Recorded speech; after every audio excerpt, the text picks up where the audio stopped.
Hi, so this video is just going to explore a little bit around professional identity as a practitioner and what my professional identity means to me.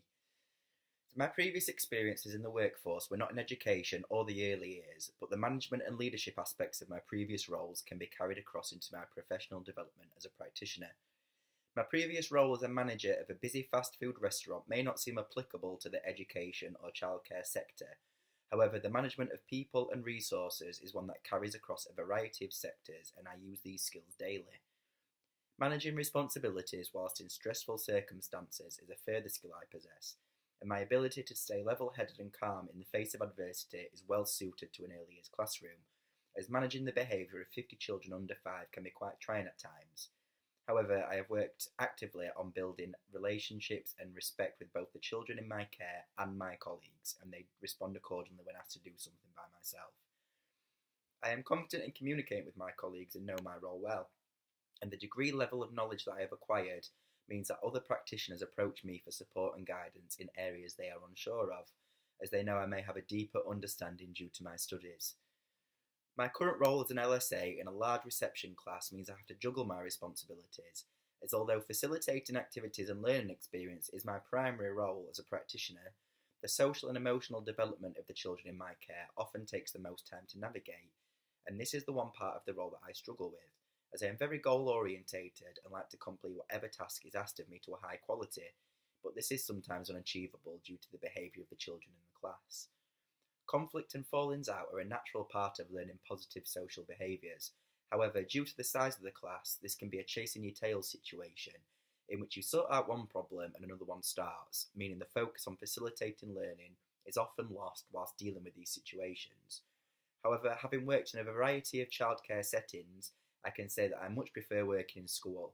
as there seems to be more time available to actively engage children in learning, whereas my experiences in private childcare were much more focused on the care aspect rather than the teaching.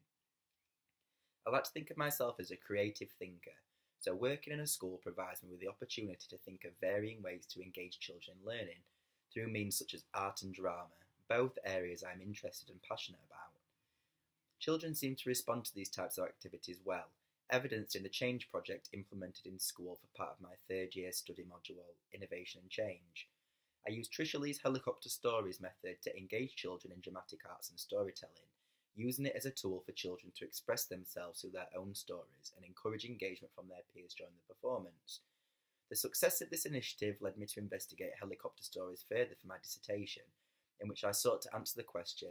can helicopter stories be used as an intervention method to impact social and emotional development in the early years? The participants of this project were all children identified as possessing emerging social and emotional skills, and when initially observed in the classroom in helicopter story sessions, they were observed as uninvolved and passive, often partaking in solitary play and seemingly unable to maintain friendships. However, through the process of observation, most participants displayed an increase in their involvement and well-being, which therefore impacted their social and emotional development, and began to form friendships with their peers.